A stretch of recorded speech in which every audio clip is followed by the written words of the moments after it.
ஆண்டவராக இயேசு கிறிஸ்து மனிதர்களை நேசிக்கிற தெய்வமாக இருக்கிறார். நேசிக்கிற தேவனாக ஆண்டவராக இயேசு கிறிஸ்து ஆண்டவராக இயேசு கிறிஸ்து மனிதன் யார் என்று பார்க்காமல் யார் என்றும் பார்க்காமல் அவனுக்கு உதவி செய்ய அவர் வல்லவராக இருக்கிறார். அவர் மிகவும் வல்லவராக இருக்கிறார். ஆண்டவராக இயேசு கிறிஸ்து ஆண்டவராக இயேசு ஒரு கிறிஸ்து மனிதனுக்காகவே அவர் மனிதனுக்காகவே உலகத்துக்கு வந்து அவர் மனிதனுக்காகவே கல்வாரி சிலுவையிலே அவர் அடிக்கப்பட்டு அவர் நொறுக்கப்பட்டு ஒவ்வொரு மனிதனுக்காகவும் அவர் சிலுவையை சுமந்தார். அந்த சிலுவை சுமந்தது நிமித்தம் அந்த சிலுவையை சுமந்த நிமித்தம் மனிதனுக்கான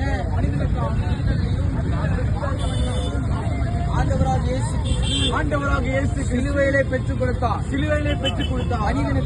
மனிதனுக்காக ஆண்டவராக இயேசு கிறிஸ்து 2026 ஆண்டுகளுக்கு முன்பதாக 2026 ஆண்டுகள் அவர் இந்த உலகத்துக்கு வந்து இந்த உலகத்தில் உள்ள மனிதர்களின் பாவங்களையும் சாபங்களையும் மன்னிக்கிறதுமன்றி அற்புதங்களையும் அதிசயங்களையும் அடையாளங்களையும் அவர் இந்த உலகத்தில் நடப்பித்தார்.